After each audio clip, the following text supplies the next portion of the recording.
Good evening. I'm David Day, the host for Asia in Review. This is a Think Tech Global broadcast coming at you from Pioneer Plaza at the core of downtown Honolulu here. And our program this evening is going to be talking about China's next move after the ADIZ, or Air Defense Identification Zone, that was recently imposed in the East China Sea. And to help us look at the next move that China might or is likely to make, we've got a 3+ decade, 30 years, yeah.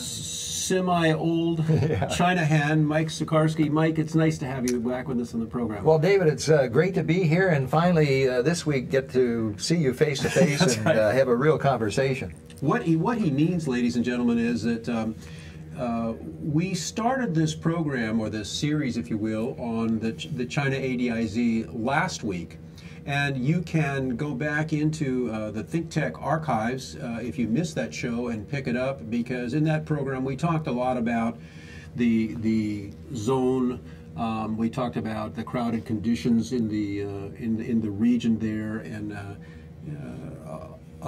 a lot of other issues that we will not be covering today. And you can pick that up on the Think Tech website at thinktechhawaii.com and go in and look for maybe the YouTube version of that, which has the visuals to it. I think that's probably the best version to go to YouTube, and you'll find that.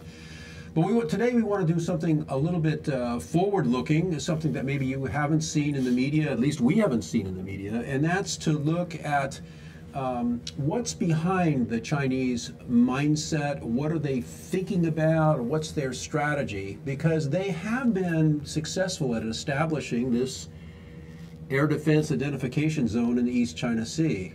And in the process of doing this, we've seen kind of a series of contradictory communications that have come out of the United States following this rollout. And then once it was imposed, there was a near collision of U.S. military and Chinese ships down in the East China, South China Sea, and China has moved an aircraft carrier from its home port down towards the South China Sea to maybe show the flag a little bit, flex a little bit of muscle. And so we want to put all this together in the context of what's going on in the world. And Mike has got a very unique experience set, if you will, to talk about the Chinese mindset and kind of what's behind all this. And so, Mike, to kind of get started, let's bring our audience kind of up to speed a little bit and help kind of as a refresher from our program last week. What is an ADIZ? Let's start there. Well, an ADIZ is a self-proclaimed air zone in which this zone is located beyond the sovereign airspace of a country.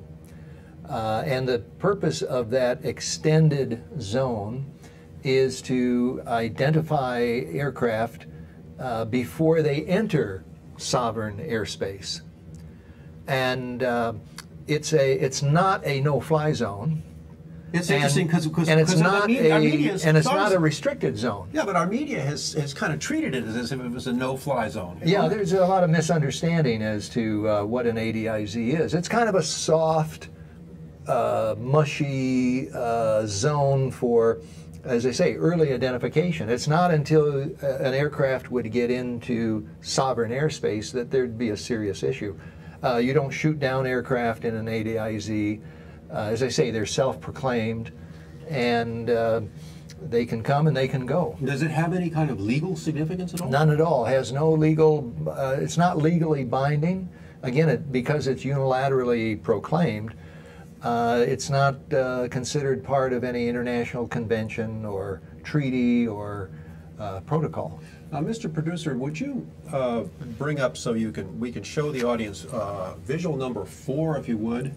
Number 4, and go ahead and show that. And so, ladies and gentlemen, just so that you can appreciate this is the North American Air Defense Identification Zone, and you will see that it's contiguous to the United States, and aircraft entering that zone have certain obligations. But again, as Mike has said, it's not a no-fly zone.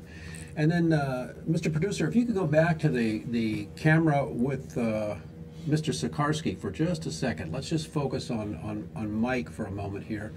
And if you're watching this program, the Chinese ADIZ that was imposed, if you look over to your left of Mr. Sikarsky's face, you'll see on the map there, the East China Sea, and you'll see that ADIZ, and then you'll see a bright red line off the coast of China, and that represents the territorial limits. So this is something that's outside the territorial limits, and it's adding to the aircraft identification possibilities of a country. And it's really a redundant action today, because with the satellite systems that countries have nowadays, you can virtually track any aircraft that takes off, let's say, from Incheon on its way to Hong Kong. You can virtually pick it up on takeoff, follow it, and so there's no today's technology allows countries to acquire this information electronically without having to create this old-fashioned sort of Cold War era no-fly or ADIZ zone, when over the horizon radars were not as sophisticated. There was no satellite system per se, and so the real reason then for, and of course Chinese know this, and so then you look at what are some of the other reasons that they might be declaring an ADIZ. Well, you know, this imposition of this ADIZ, I think, shocked a lot of the neighboring countries. It certainly shocked the Japanese, and it shocked the United States.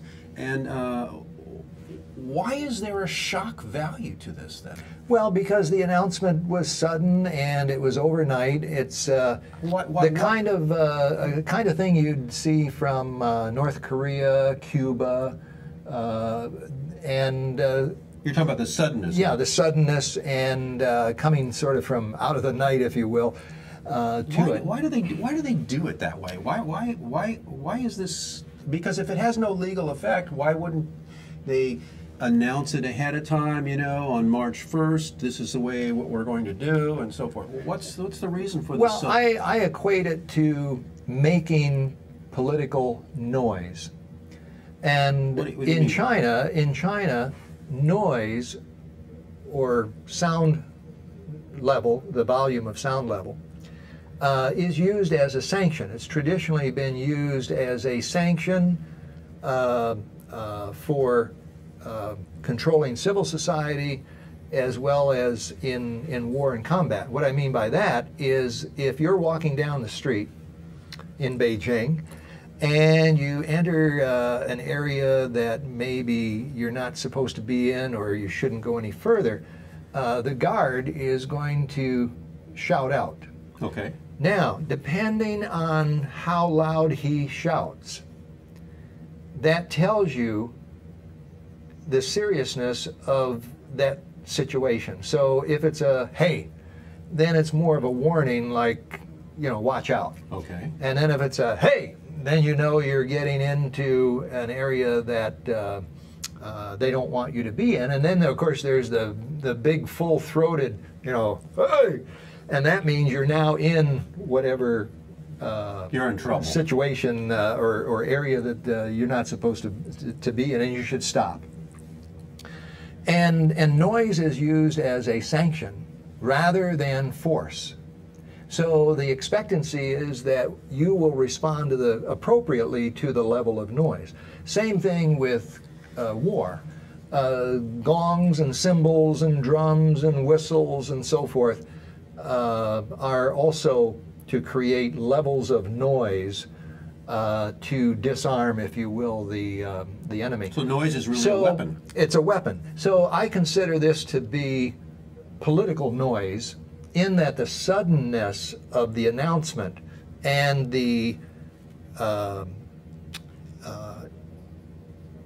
impression that this is something more than a mushy, that the rest of the world made, that this is more than just a mushy, soft ADIZ zone. It was kind of a shock and awe. That it created the level of noise that they were hoping to create to bring about a sanction or conformity to what it was they wanted people to conform to. Okay, and so let's talk about conformity for a second, or the move. They impose this with a lot of shock, a lot of noise, and the initial... Well, the suddenness creates the shock, and then the level of noise. The noise goes up. Yeah. Okay, so they impose this zone in the East China Sea, and what happens is when they initially impose it, the Chinese make no restriction as far as I can see on the movement of commercial aircraft through that zone. Right.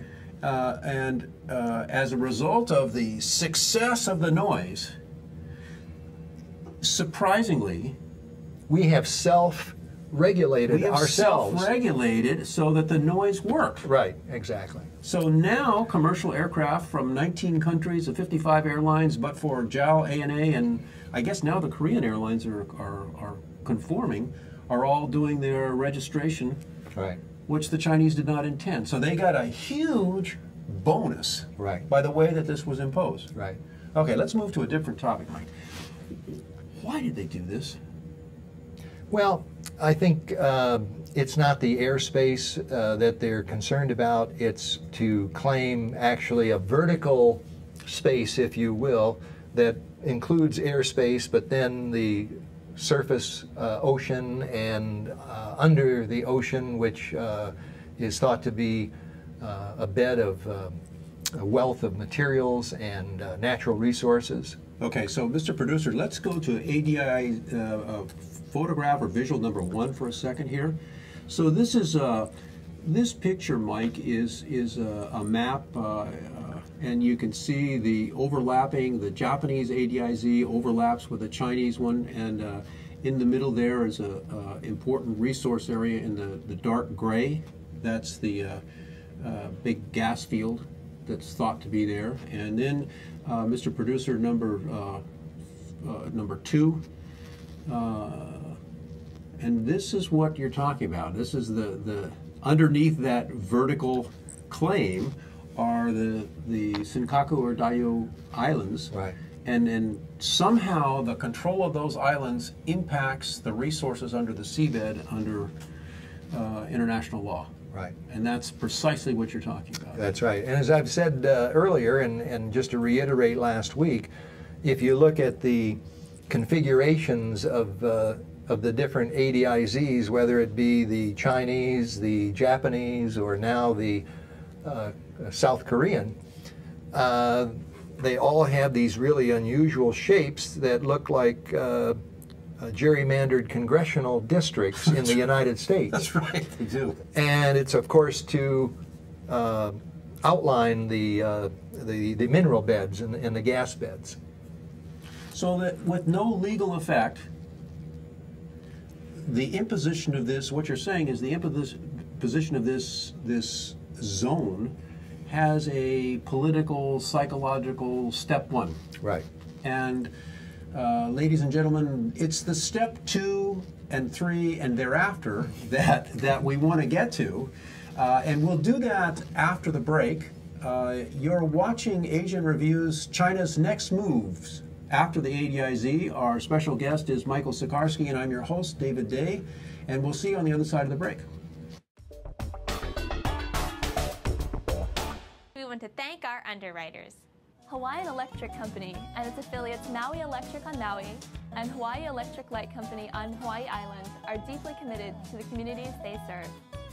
Galen Ho is a senior executive of BAE Systems, a global defense, security, and aerospace company. The High-Tech Development Corporation, the state's leading technology agency, attached to the Department of Business, Economic Development, and Tourism.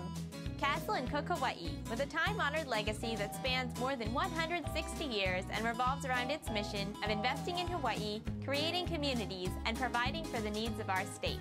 Hawaii Gas, formerly the Gas Company, a proponent of the Liquefied Natural Gas Initiative, helping Hawaii achieve its transition to clean energy and a better energy future. Collateral Analytics, a Hawaii-based tech company empowering the real estate industry with greater and faster access to the tools and data they need to make better informed property investment decisions. I'm Nicole Hori. Thanks so much for joining us on ThinkTech. I'm Maria Kashen, See you next time. We're back. You're watching China's next moves after the ADIZ. This is Asian Review, and I'm your host, David Day. Our special guest, the CEO of Pacific Enterprise Capital, Mr. Michael Sikarsky. And for those of you who don't know Mr. Sikarsky, he has spent some 3 decades in China working as an American executive and entrepreneur, and has had an unusual lifetime of experience that is helping us with this program, kind of looking out over the horizon to see the strategy behind and the next moves that China is likely to make after this initial air defense identification zone was set up in the East China Sea. And so, Mike, let's talk a little bit about kind of the ways that we start moving into the Chinese mindset now behind this. Yeah. And maybe the ways that they think about things, or the ways that they do things, and how this fits in. Well, Chinese tend to do things in threes. And so we can look at the ADIZ as the first of the threes. So then what would be the second? The most likely scenario would be a declaration of some sort of special presence in the South China Sea, which they've already made with the so-called 9-dot map. Right. So what they would do is take that up another notch. Well, take it up another notch by creating some sort of enforcement or restricted movement that would be a more intense application than an ADIZ. Boy, that'll be controversial. I'm not so sure that. Well, and step one is to kind of throw out how do people respond when we declare these kind of things, and then it may be 1 year, 3 years, 5 years, 6 years before enough consideration has been given to how the responses have come. That would then help to formulate, okay, how are we going, or how they will apply their more restrictive measures in the South China Sea. Well, clearly from the first ADIZ that we know about, the U.S. response was garbled and feckless at best.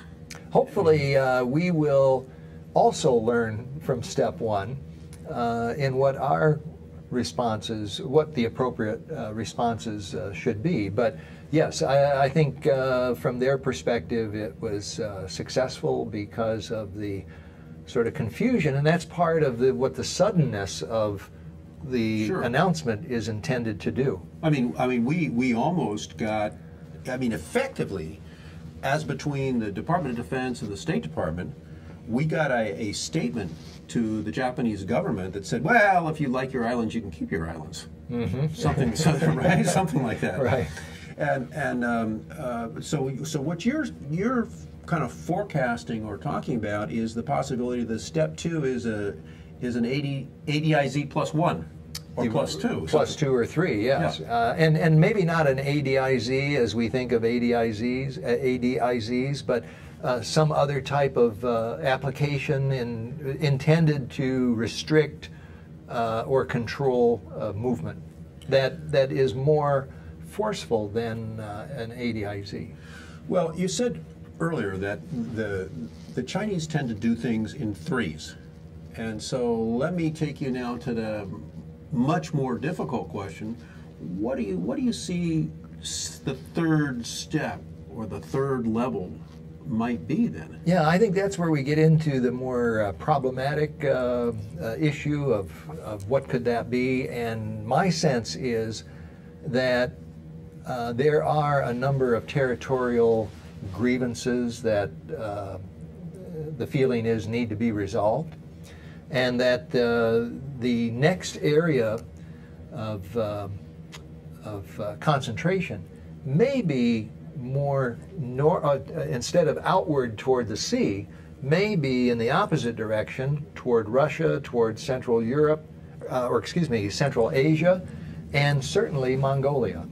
Mongolia sits there as a lost possession in the estimation of many Chinese officials. And it's something that was lost and needs to be reclaimed and will be reclaimed in time. So it may be that the third step will be in a different direction than outward over the oceans. Well, I understand the Mongolia piece, and I follow that, but I think I don't understand, and maybe you can help me understand, and perhaps some of the viewers. Why would China be concerned with some type of a ADIZ or some type of security zone in the western part of China? What's the fear there? Well, let me say first of all that by securing the ocean area, okay, through step 1, step 2, they are effectively creating enough of a deterrent that they can then turn and go in the other direction. Okay. They've sort of set up their defense on that. Right.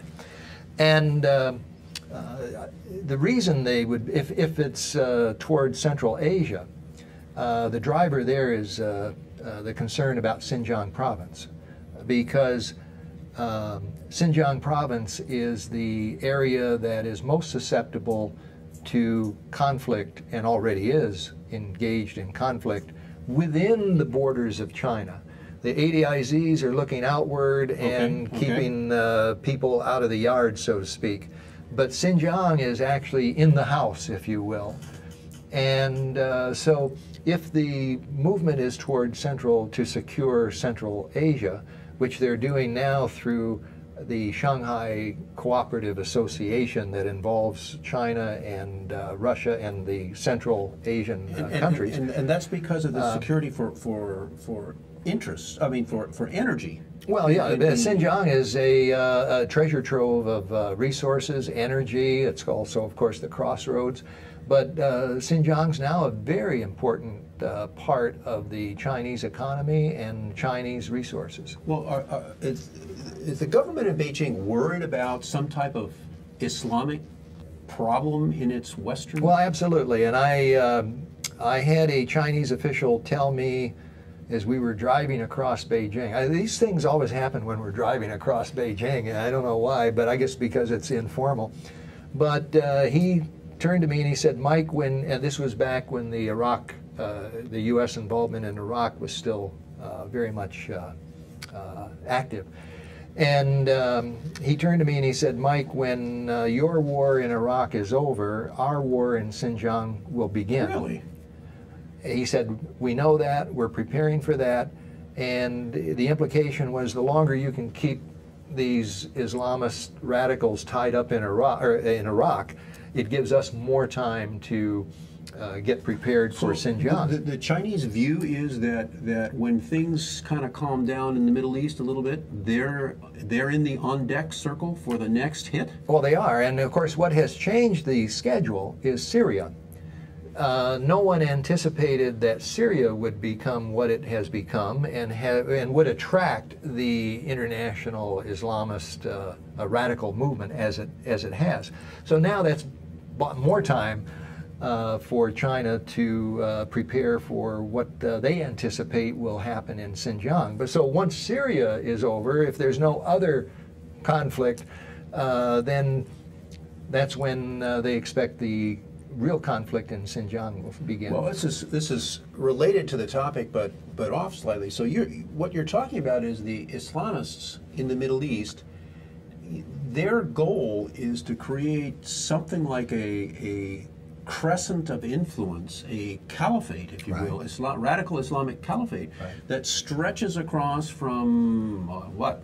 Iran? Well, the Mediterranean. From the Mediterranean, swings up through Iran, and the easternmost tip of that is in Xinjiang. That's right. They see that as a natural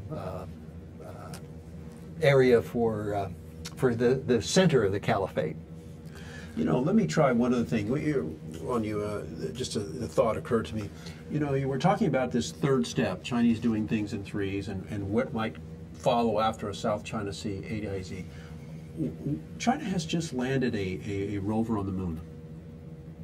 Does that provide some kind of a possibility for where they're headed? Well, things go in threes.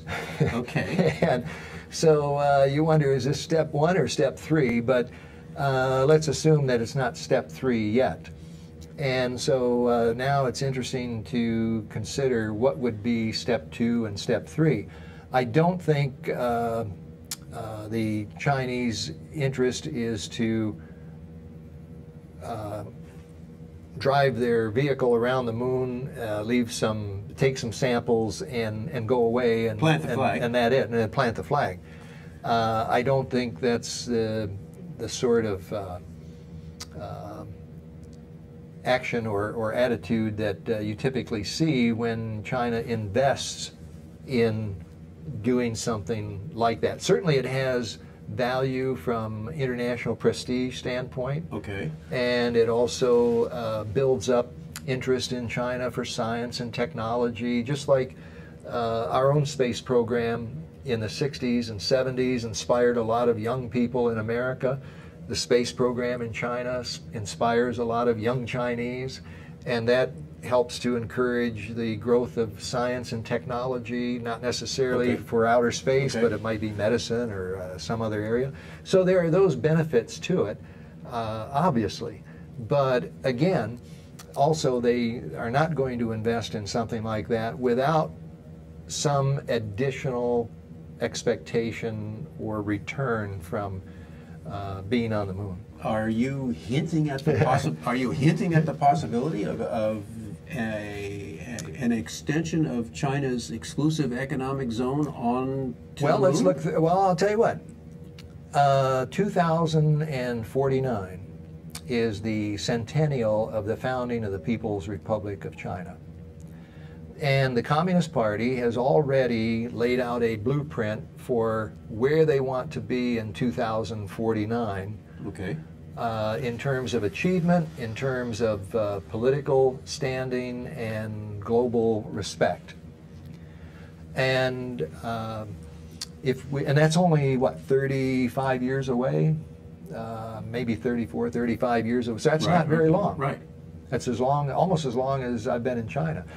And so it's possible that in the lead up to that, because anniversaries like this in Asia are very important, whether you're in Japan, whether you're in Korea, whether you're in China. And so it's interesting to think about what they would want to accomplish in outer space, which might include the moon, between now and the year 2049. Interesting, interesting. We'll have more on China's next moves after the ADIZ. When we come back after the break, you're watching Asia in Review, and I'm your host, David Day. Our special guest, Michael Sikarsky. And Mike, keep those thoughts coming because we've got more. We'll see you on the other side of the break. Aloha, I'm Jay Fidel for ThinkTech. For nearly half a century, the Hawaiian Foreign Trade Zone, number 9, has brought the benefits of the Foreign Trade Zone program to Hawaii businesses and entrepreneurs. DBED, the Hawaii Department of Business, Economic Development and Tourism, operates Hawaii's Foreign Trade Zone program. It does so to encourage international business and economic development. The Foreign Trade Zone mission is to increase the amount of international trading activity in Hawaii, thereby providing employment opportunities for the residents of our island state. For more information, see ftz9.org. I'm Jay Fidel of ThinkTech. Mahalo. We're back. You're watching China's next moves after the imposition of its ADIZ in the East China Sea. If you've just joined the program, I'm your host, David Day, and our special guest is Mr. Michael Sikarsky. And Mike, right at the break, we were talking about kind of a far-reaching step 3 that China might be looking at, and that's some type of additional, what's the word? Influence over the moon, more than just planting the flag. Some sort of application of presence, we'll call it. Okay. We have here at ThinkTech a studio audience, and you can communicate with us at ThinkTech, thinktechhawaii.com, And you can come join the studio audience if you will.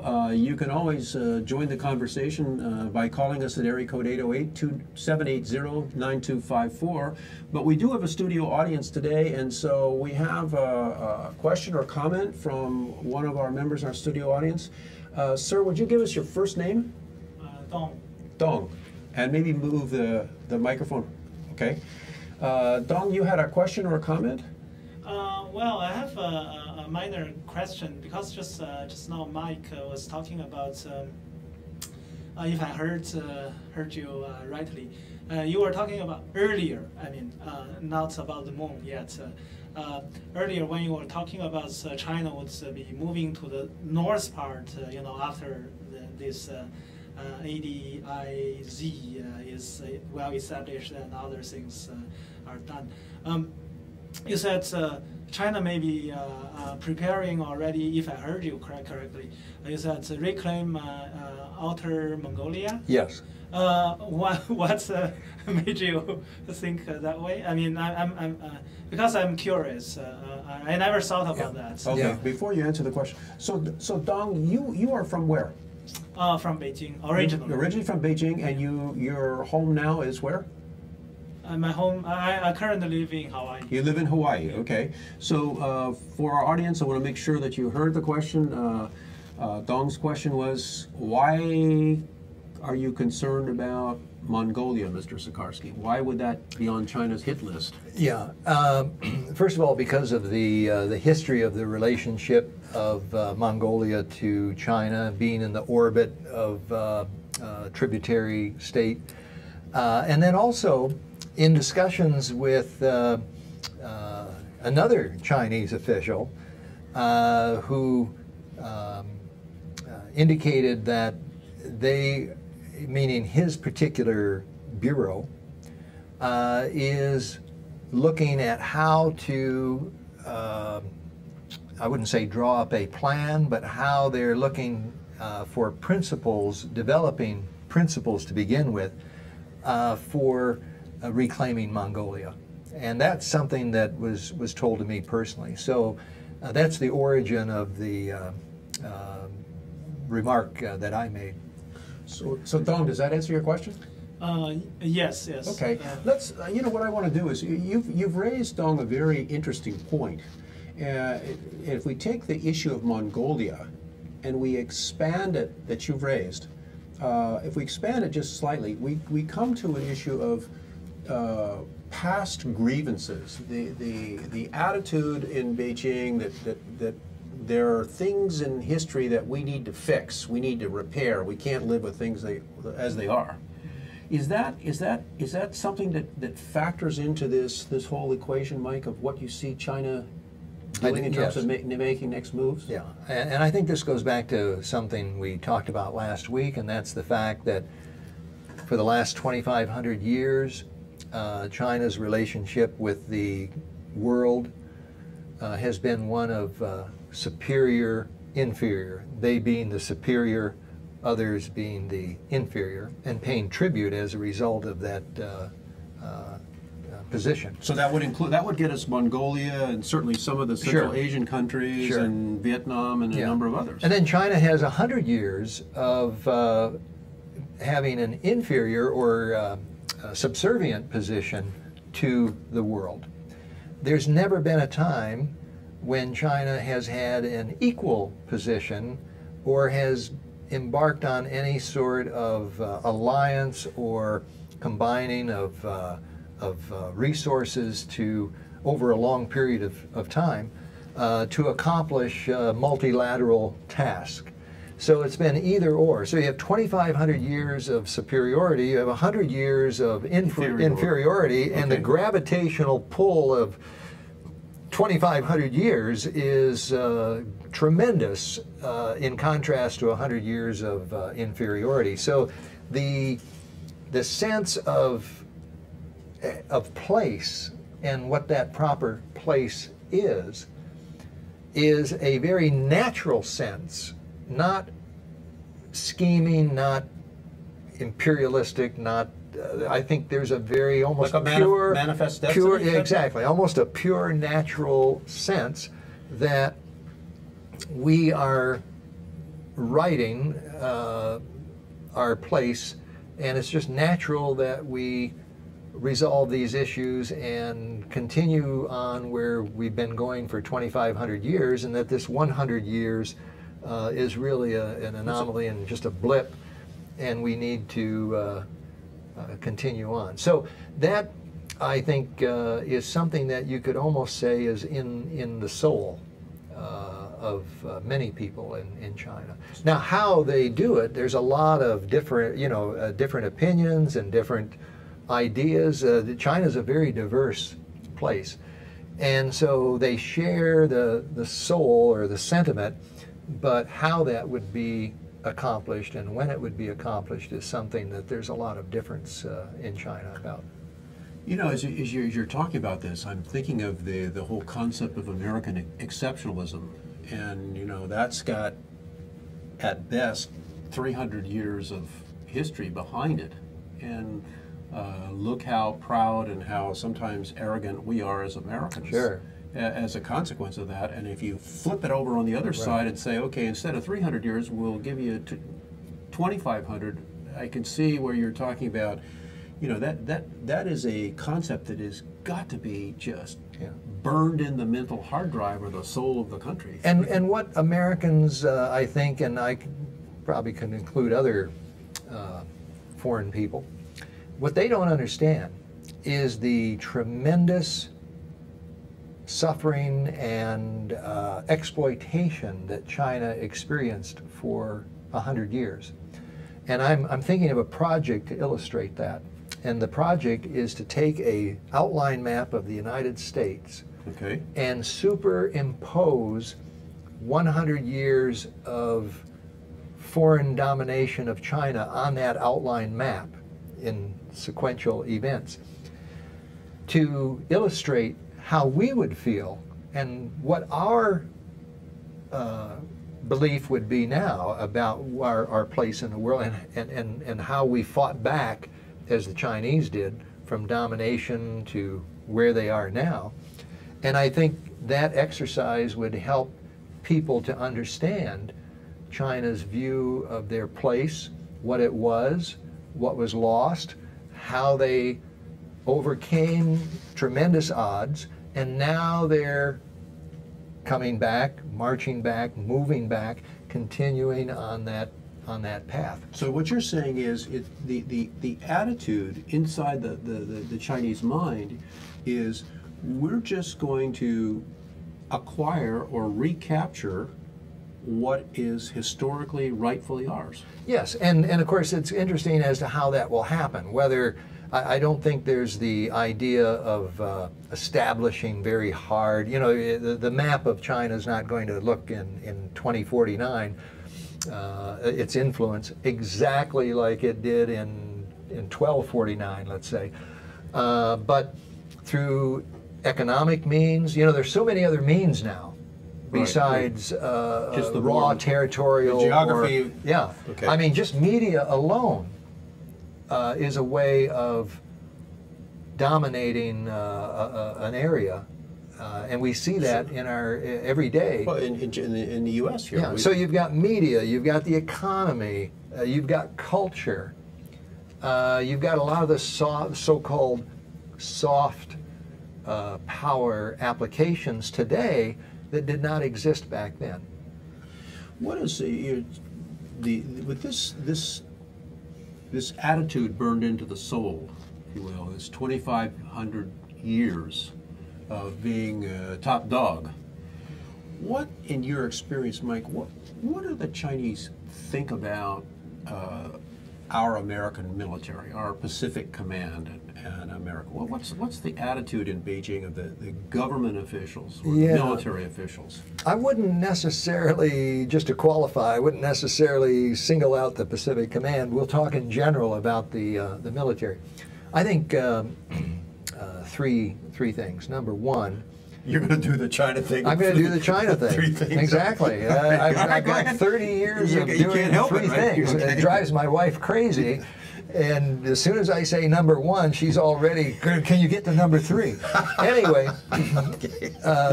so number 1, is they have great respect for our combat experience, because there is no one in the PLA today that has ever fought in combat.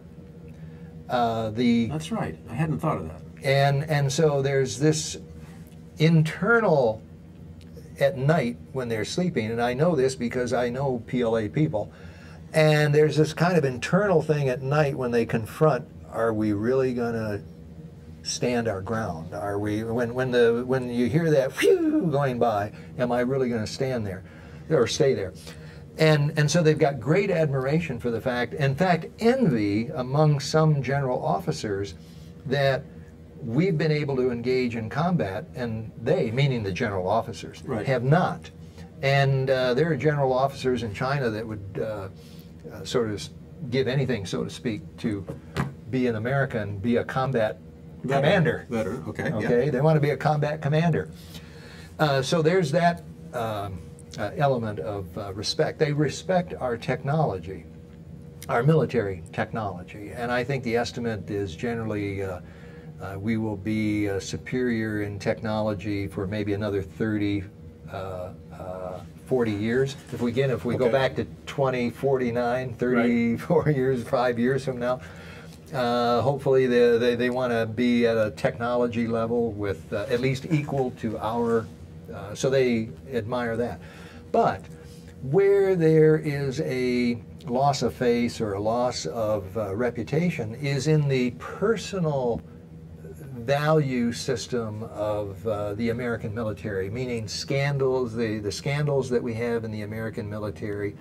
Now, they have scandals in the PLA too. Sure, sure. But they consider the moral fabric, if you will, of the future force to be not as strong as what they can create in their own forces. Their forces, they think they can create as a morally superior force in terms of personal habits, in terms of habits with peers, in terms of habits with the community and so forth, where they see kind of the American disease spreading into what they call, and the Japanese originated the term American disease, moral decay. Yeah, and they see that spreading into the military. And so what you're saying is they currently respect our current technology. Our combat veterans, our technology. Veterans and our current technology, but they don't respect the people. Right, and especially what they think in the American military. Right, and those that, as I say, are victims or succumb to the American disease, and they think that American disease is just going to spread farther and faster in the future. And that's all part of the perception of the decline of the United States as a declining power, and comes back to another reason why this initial ADIZ was imposed, because they figured they could get away with it. Yeah. Figured they could get away with it. Ladies and gentlemen, we're going to take a short break here. You're watching China's Next Moves After the ADIZ. I'm your host, David Day. You're watching Asian Review here. This is a ThinkTech Global broadcast from the Pioneer Plaza. And our special guest is Mr. Michael Sikarsky. We'll see you on the other side of the break. Aloha, I'm Jay Fidel of ThinkTech. We have some news for you. In addition to our ThinkTech TV show and our Asia in Review show on Olelo 54, as of January 1st, we're adding Community Matters to play also 2 hours a week. Check out thinktechhawaii.com for the specific times of each of these shows. We hope you enjoy all three. Mahalo, I'm Jay Fidel. Aloha, I'm Maria Kashem of ThinkTech Hawaii, and I want to tell you about our ThinkTech talk shows. If you didn't know it, ThinkTech streams video and audio for all of its shows live on the internet from 2 to 5 p.m. every weekday afternoon, and we replay them all night long on ustream.tv. Visit thinktechhawaii.com for our live stream and YouTube links. Raise your awareness on ThinkTech. I'm Maria Kashem, and I'll see you there. We're back. You're watching Asian Review. Our program today is about China's next moves after the ADIZ. Our special guest is Mr. Michael Sikarsky, the CEO of Pacific Enterprise Capital, a 3-decade China hand, meaning he's lived in China as an American executive, worked as an entrepreneur in China, in fact still works in China as an entrepreneur, And we've been talking, Mike, through most of this program about the Chinese mindset, their strategy, their possible moves. We've run the gamut, if you will, from the ADIZ +1 in the South China Sea to the possibility of Mongolia, thanks to our studio audience here, and then looking at the whole radical Islamic problem in West China at Xinjiang. Xinjiang. What might happen there to establish a better security corridor, if you will, there. We've talked about the moon and the rover and what China might do there. And most of the program has been about China, China, China, China. And then we had this kind of this unsettling piece about how the Chinese don't respect except for the combat veterans. And the technology. And the technology. Don't really respect the American military, the people, because of moral degeneration and so forth. So with that, all that as a background, what are the possibilities for cooperating and preventing, if you will, some of these steps 2 and 3 that you're talking about that are very destabilizing in the region, if you will? What do you think of the possibilities of doing that with a mindset, if you will, or as you put it, something in the DNA about 2,500 years of being on top? Mm-hmm. And there's a bit of an arrogance, a bit of a bully built into that whole notion. Mm-hmm. Well, you know, that's a good question. I'm glad you asked that, because I've been advocating or speaking for a long time that we've not really, we as a country and our leaders have not really had a real discussion with China about our relationship with each other. There's a great book, I highly recommend it. The author is Mann, M-A-N-N, and the title is About Face.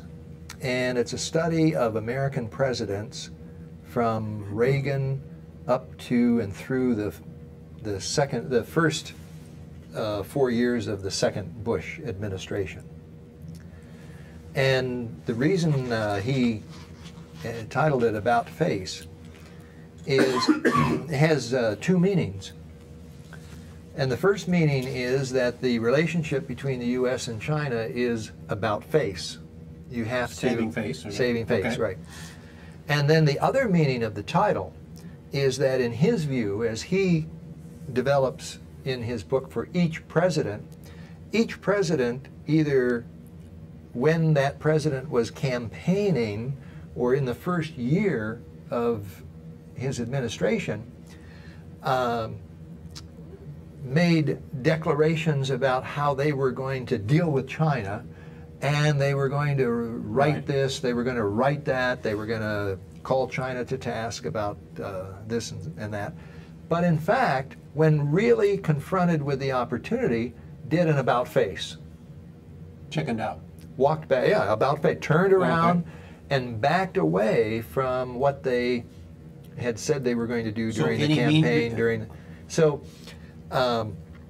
And I think it's a marvelous book, and anybody who wants to understand the U.S.-China relationship needs to read that. Hopefully he'll update that one of these days, because he's still very active in writing. But why? So we've not had a real conversation with China. I have found in all the years I've been in China that if the discussion is an honest discussion, you really get results that have meaning. 1 minute, Mike, 1 minute. And what I think we ought to do is an example is to say to China, yes, we are trying to contain you. We try and pretend we're not. We are. And then that will lead to a real discussion. Why are you, then they'll ask, why are you trying to contain us? We will say, we're trying to contain you because of this, this, and this. And then that gets the discussion going about what is this, this, and this? Why do we feel that way? Then how do we address those perceptions in a way that will create meaningful results? I got you. You know, so what you're really saying is that the United States, in recent years, has never really had a heart-to-heart, meaningful engagement with China, and it's that engagement that is going to maybe ameliorate some of these next moves after the imposition of this ADIZ in the East China Sea. Because China's going to say, well, you're doing this, this, and this. Okay. And then that gives us a chance to explain why we're doing this, this, and this. You know, Mike, this has been an absolute fascinating discussion. I hope, ladies and gentlemen, I hope you've learned a lot. I hope it was interesting for you. You've been watching Asian Review. I'm your host, David Day. Well, I hope you have a safe drive home and pleasant holidays, and I'll see you next week on Thursday. And don't forget to watch my co-host, Hong Jiang, on Tuesdays at 4 o'clock here on Think Tech. Good night.